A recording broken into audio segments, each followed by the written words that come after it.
Join Stella Academy, Goa's best coaching for IIT, JEE and medical exam preparation. Register today for Stellar Talent Search exam. Admissions are open for repeaters medical batch for NEET 2021.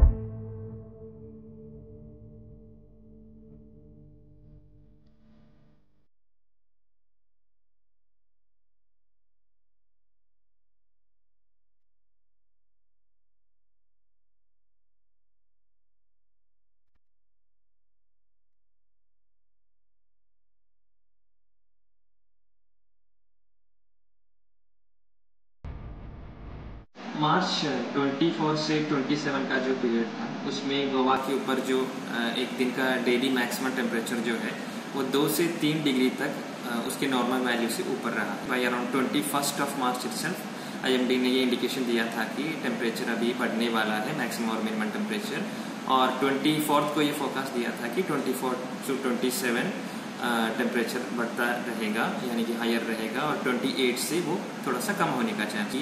26 मार्च को इस साल के मार्च का जो highest maximum temperature है वो record हुआ 35.5 degree था वो पणजी में, और मर्मागोवा में भी वो अराउंड 35 के आसपास रिकॉर्ड हुआ। तो ये जो टेम्परेचर है उसके नॉर्मल वैल्यू से, उस दिन के नॉर्मल वैल्यू से अराउंड 2.5 डिग्रीज ज़्यादा था। हीट वेव जो एक क्राइटेरिया होता है, एक सिचुएशन होता है जब ये नॉर्मल टेम्परेचर जो है नॉर्मल वैल्यू से, मैक्सिमम टेम्परेचर जो है नॉर्मल वैल्यू से कम 4.5 डिग्री ज़्यादा होना चाहिए, तभी ऐसा सिचुएशन होगा कि हीट वेव हम डिक्लेयर कर पाए।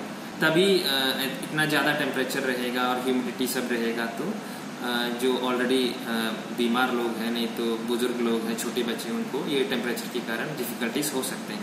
और अभी तक का हाईएस्ट रिकॉर्डेड मार्च का मैक्सिमम टेम्परेचर जो है वो 39 डिग्री है, जो कि 1979 में रिकॉर्ड हुआ।